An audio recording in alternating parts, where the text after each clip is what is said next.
En este vídeo voy a exponer las conclusiones a las que he llegado después de destinar bastantes horas al estudio e investigación de todo lo que he considerado que pudiese tener relación directa o indirecta con la legendaria historia del continente de la Atlántida. Y la verdad es que no son pocas cosas. Una historia descrita por el filósofo griego Platón en los diálogos Timeo y Critias, que a pesar de llevar escritos más de 2200 años todavía sigue despertando el interés de investigadores de todo el mundo. La mayor parte de la investigación realizada ya está expuesta en la serie de 6 vídeos relacionados con la Atlántida de Platón, Atlántida, el origen del mito, Atlántida buscando en el pasado parte 1 y parte 2, Atlántida buscando un continente 1 y 2 y Azores, tierras no sumergidas de la Atlántida. En ellos hay mucha más información de lo que parece, información que solo apreciarán personas que hayan estudiado el tema en profundidad. Un gráfico, una frase, un texto o una imagen que a muchos no les aportará nada, para mí son un recordatorio para profundizar en puntos concretos que complementarían la investigación general. Lo he hecho así para cortar el tiempo dedicado a este proyecto, ya que si empiezas a indagar sobre aspectos concretos que vas encontrando, podrías dedicar la vida a ello. Dicho esto, voy a exponer las conclusiones a las que he llegado. La Atlántida de Platón existió, y las Azores formaron parte de uno de los sistemas montañosos del continente desaparecido, concretamente al norte de la gran llanura en la que se encontraba la ciudad de Atlantis. Además, creo que hay un grupo de personas que lo saben y por motivos que desconozco y que puedo imaginar, no les interesa que lo que es considerado un mito o una leyenda pase a ser parte de la historia de la humanidad. He visto varios documentales sobre la Atlántida, leído artículos y escuchado opiniones de diferentes investigadores, y lo que más me ha llamado la atención es ver cómo los investigadores toman las partes de los diálogos de Platón que mejor se adapta a la ubicación de Atlantis que ellos sugieren, y se olvidan de las descripciones que no encajarían con su hipótesis como si no formasen parte de los diálogos.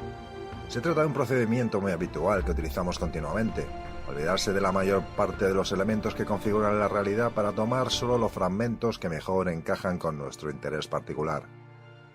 Es increíble la cantidad de ubicaciones que se han propuesto para la ciudad de Atlantis, solo falta que alguien proponga que estuvo en Marte. Todos los investigadores están convencidos de que la ubicación que proponen cumple con las descripciones que se dan en los diálogos de Platón. Y la verdad es que si te olvidas de lo que ponen los textos, pues claro, en cualquier montículo cercano al mar y rodeado por una llanura podría haber estado Atlantis. Pero Platón, aparte de describir la ciudad, describe una enorme isla en el océano Atlántico, probablemente con una superficie superior en 5 veces al tamaño de la península ibérica, con una llanura de forma oblonga de entre 200.000 y 150.000 kilómetros cuadrados, rodeada de enormes montañas y abierta al mar por uno de sus lados, y esto parece que a todo el mundo se le olvida. Quizás Platón se refería como isla a un trozo de tierra diferenciado del resto, y exageró un poco sus dimensiones, llamó grandes montañas a lo que en realidad pudieron ser unos montículos, y océano Atlántico un charco que había que cruzar para acceder a su capital. Quizás Platón se lo inventó todo, pero si lo que se pretende es realizar una investigación seria para determinar si la historia pudo ser real, hay que tener en cuenta todo lo que se dice en los diálogos, y no solo los fragmentos que creas convenientes y que mejor se adapten a la película que te has montado. Y lo bueno de todo esto es que si te ciñes exclusivamente a lo que dicen los textos, solo hay un lugar en el que pudo estar, si es que existió. Un lugar que se adapta de forma sorprendente a las descripciones de los diálogos, incluso se pueden encajar las dimensiones que se proporcionan, y además se encuentra en el fondo del océano Atlántico. No lo entiendo. Quizás las versiones del Critias con las que he estado trabajando no tienen nada que ver con las versiones utilizadas por el resto de investigadores. Esta es mi película. Y al final os diré donde yo, si tuviese los medios necesarios, iniciaría la búsqueda de la ciudad del Atlantis de Platón. Y digo la de Platón porque estoy convencido de que existen más Atlantis. Voy a empezar por el principio, aprovechando las investigaciones realizadas cuyos resultados se muestran en los vídeos que hay en el interior de la Tierra y sobre todo la del vídeo La Tierra en expansión, porque en realidad todo está relacionado. Hace unos 4.600 millones de años se originó el sistema solar a partir de un colapso gravitacional. Se formó el Sol y el resto de los cuerpos celestes vinculados a él, los cuales, tras liberarse de las enormes presiones a las que estaban sometidos, iniciaron un proceso de descompresión. De hecho, la Tierra todavía lo sigue haciendo. En sus primeros millones de años de vida, el radio terrestre pudo ser inferior a 1/3 del radio actual, quizás menos. Toda esa superficie estaba cubierta por agua, inicialmente en estado gaseoso y sólido, dando pie a que 1.000 millones de años después de la formación del planeta ya existiese vida. Durante el transcurso de otros 1.000 millones de años, esta evolucionó y se extendió, colonizando gran parte de la superficie de las aguas. 1.000 millones de años más tarde, variantes evolutivas de estos pequeños seres fueron capaces de organizarse para dar lugar a organismos pluricelulares más complejos. En primer lugar, los precursores de la vegetación acuática y más tarde de la vegetación terrestre, y en segundo lugar, los precursores del reino animal. A medida que la Tierra se expandía, el nivel de las aguas fue descendiendo hasta que hace unos 1.000 millones de años emergieron las primeras tierras continentales, probablemente las zonas más elevadas de los cratones antártico y africano. 600 millones de años más tarde, la vida había colonizado la mayor parte de la Tierra seca, libre de hielo. Estoy planteando que la mayor parte del agua que contiene la Tierra estaba ya presente desde su origen y que todo el planeta estuvo cubierto por ella. A medida que la Tierra aumentaba de volumen, el nivel de las aguas ha estado descendiendo hasta que hace unos 1.000 millones de años aparecieron las primeras porciones de tierra seca. No me lo estoy inventando, son las conclusiones a las que he llegado tras estudiar el tema y cuyos resultados se muestran en el vídeo La Tierra en expansión. No es más que una teoría, pero podría dar sentido a los orígenes descritos por varias tradiciones ancestrales. En el principio solo existía el mar primordial del cual surge el cielo y la tierra. Los dioses separan el cielo y la tierra y crean la vegetación, los animales y el hombre. La diosa Neit, diosa relacionada con la ciudad de Sai, surgió antes del túmulo que emergió del mar primordial de Num y creó el mundo. Al principio, en silencio total, los dioses creadores Gugumaz y Huracán dieron forma a la tierra, separando las montañas del agua y el cielo de la tierra. Tras formar los árboles y arbustos, crearon el mundo de los animales. Los mitos sobre la creación más extendidos hablan de un animal, el cual difiere según la tribu, que llega hasta el fondo del mar en busca de barro y de ahí surge la tierra. Según pueblos de las zonas desérticas de Arizona y Nuevo México, de Aguanahuilona, el que todo lo contiene, surgieron las nieblas y los arroyos, luego formó una bola ígnea al sol que rozó las nieblas ondulantes y se reunieron para formar gotas de lluvia que se convirtieron en el océano. A continuación plantó su semilla sobre las aguas y ésta creció hasta formar un manto verde que se extendió sobre ellas. En el principio creó Elohim el cielo y la tierra. La tierra estaba sin forma y vacía, la oscuridad cubría la superficie del abismo y el aliento de Elohim se movía sobre la superficie del agua. Elohim dijo: que haya luz, y hubo luz. Vio Elohim que la luz era buena y separó la luz de la oscuridad. Elohim llamó a la luz día y a la oscuridad la llamó noche, y esa tarde y esa mañana formaron el primer día. Elohim dijo: que haya un firmamento en medio de las aguas que separe el agua del agua. Elohim hizo el firmamento y éste separó el agua que había bajo el firmamento del agua que había sobre el firmamento. Y así fue. Elohim llamó al firmamento cielo, y esa tarde y esa mañana formaron el segundo día. Elohim dijo: que el agua que hay debajo del cielo se junte en una sola área para que aparezca la tierra seca. Y así fue. Elohim llamó al suelo seco tierra y al conglomerado de aguas lo llamó mar. Y Elohim vio que eso era bueno. Y dijo Elohim: que la tierra germine vegetación, plantas que den semillas, árboles frutales de todas clases sobre la tierra, que den fruto con semilla dentro. Parece ser que la mitología de varios pueblos, que a pesar de estar separados por grandes distancias, coinciden en la idea de que en el origen las aguas cubrieron prácticamente la totalidad de la superficie del planeta, hecho que pudo ocurrir realmente. Y lo curioso de todo esto es que, si fue así, se estarían refiriendo a acontecimientos sucedidos en principio millones de años atrás, lo que implicaría que alguien tuvo que presenciar el evento para poder transmitirlo posteriormente, ¿no? Lo sé, esto va sobre la Atlántida y enseguida voy a ello, pero quiero que veáis que muchas de las antiguas tradiciones están describiendo historias que podrían estar basadas en sucesos reales, deformadas, exageradas, adornadas y relatadas en función de los conocimientos que nuestros ancestros pudiesen tener y adaptadas al nivel de comprensión que tenían de su entorno y a sus creencias. Si tomamos los elementos comunes de todas estas historias, el mensaje es claro: los dioses nos han creado, nos han ayudado y nos han erradicado cuando han considerado que tenían que hacerlo, pero siempre, al menos hasta el momento, nos han dado una nueva oportunidad. Ya veremos qué ocurre la próxima vez que se pronuncien.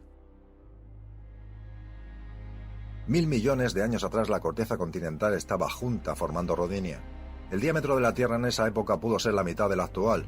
Entre hace 750 y 600 millones de años, la Tierra incrementó su ritmo de expansión, ocasionando violentos episodios sísmicos que alteraron drásticamente el clima y la geografía del planeta, incrementando la superficie de la masa continental hasta formar a Pannotia. Entre hace 540 y 300 millones de años, la historia se repitió y acabó formando el supercontinente Pangea.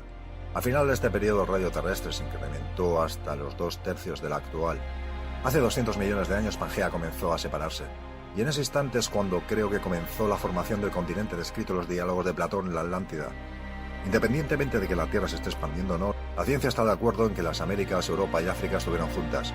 Mientras se separaban, la dorsal atlántica se encargaba de rellenar el hueco creando corteza.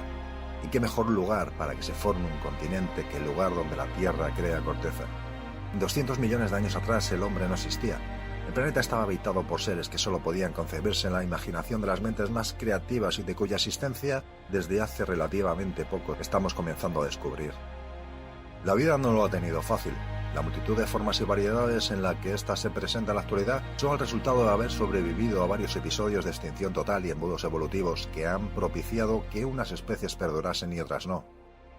65 millones de años atrás el planeta sufrió un periodo de violenta actividad sísmica a nivel global, concentrada principalmente en el hemisferio sur sobre el Océano Pacífico, que acabó con la mayor parte de la vida que existía y cuyo desenlace fue un importante incremento del radio terrestre. La vida que no pereció se extendió y diversificó una vez más sobre las aguas y las tierras, adaptándose a los nuevos escenarios que se iban creando y dando lugar a la enorme variedad de especies que conocemos actualmente. Hace unos 246.000 años, los dioses descendieron del cielo y habitaron en la tierra. No lo digo yo, lo dicen las listas reales sumerias encontradas en varias excavaciones de las antiguas ciudades de Mesopotamia y escritas hace más de 4.000 años. Según estas, 8 reyes extremadamente longevos gobernaron durante 241.200 años en 5 ciudades antes del diluvio universal. Si las traducciones de los escritos sumerios y hebreos se han hecho correctamente, el diluvio descrito en la Biblia sucedió sobre el 2800 a.C. Ya os explicaré cómo he obtenido esta fecha, aunque está en la propia Biblia, en la Torá o en el libro de los jubileos, solo hay que sumar. Suponiendo que el diluvio bíblico fue el mismo que el diluvio mencionado por los textos sumerios, y estoy convencido de que ambas culturas hacen referencia al mismo evento, pues se obtiene que hace unos 246.000 años aparecieron unos señores, llamados dioses posteriormente, que habitaron en la tierra y más tarde crearon al hombre. Casualmente los arqueólogos y antropólogos coinciden en que la horquilla temporal en la que se originó el Homo sapiens está entre hace 300.000 y 200.000 años. La estructura social de los dioses era jerárquica y el mando recaía sobre el individuo de mayor edad, el progenitor o progenitores, los cuales repartían el control de los territorios que habitaban con sus descendientes. Los dioses se reproducen y se extienden en la tierra, crean al hombre y conviven con él, le transmiten conocimientos y enseñan a seguir unas pautas básicas de comportamiento, a obtener recursos, cultivar la tierra, domesticar animales, a transformar materias primas para elaborar útiles y herramientas que les faciliten sus labores diarias. Procrearon con ellos, dando lugar a una raza de seres híbridos o semidioses. La naturaleza de los dioses era muy similar a la nuestra, de hecho fueron nuestros padres, aunque no todos nos veían como a sus hijos. El descontento de algunos ocasionó que en varias ocasiones decidiesen acabar con nosotros y la misericordia de otros impidieron que la aniquilación se realizase en su totalidad. A medida que los dioses extendían su dominio sobre la tierra empezaron a aparecer tensiones y rivalidades entre las diferentes familias, principalmente en torno al control de los territorios y al gobierno de los dioses. La historia de la Atlántida de Platón empieza tras la finalización de una de las disputas entre los dioses para obtener el control. De hecho, creo que podría tratarse del episodio relatado por la mitología griega conocida como la Titanomaquia, en el que los dioses olímpicos liderados por Zeus combaten contra los titanes liderados por su padre Crono. Tras la victoria de los olímpicos, Zeus se hace con el gobierno de los dioses y reparte el control de los territorios adquiridos con sus hermanos descendientes y aliados. Tras el reparto, Poseidón, hermano de Zeus, adquiere el control de la isla Atlántida, una extensa porción de tierra situada en medio del océano Atlántico. Cuando Poseidón llegó a la Atlántida, en ella habitaba una pareja de humanos, Evenor y Lucipia, nacidos de la tierra, con su hija Clito. Ahora vamos a intentar poner una fecha aproximada a esto. Según el diálogo Critias, la guerra entre el Imperio de Atlante y la Confederación de Pueblos del Mediterráneo Occidental, liderada por los griegos, se produjo sobre el 9400 a.C. Estos pueblos disponían de un nivel tecnológico similar al de los fenicios. Dominaban la agricultura, la ganadería, construcción de infraestructuras, la navegación y la elaboración de armas. Conocían la rueda y disponían de protocolos de actuación en caso de entrar en guerra con otros pueblos. ¿Cuánto tiempo ha tardado la humanidad en alcanzar ese nivel tecnológico? ¿5.000 o 6.000 años? Los sumerios, cuyos antepasados casualmente comenzaron a descender sobre 9.000 a.C. desde las montañas de Anatolia hacia el valle del Tigris y el Éufrates, tardaron aproximadamente ese periodo en dar lugar a la primera gran civilización conocida, por lo que cuando Poseidón llegó a la Atlántida y se encontró con Evenor y Leucipa, pudo ser un día del año 14.000 o 15.000 a.C. más o menos. Esto implica que Adán y Eva no fueron los primeros humanos, ya que si la interpretación y traducción de los textos hebreos es correcta, la pareja fue creada por Jehová sobre el 4100 a.C. Es una de las pequeñas implicaciones que debería tenerse en cuenta si resultase que la Atlántida existió realmente.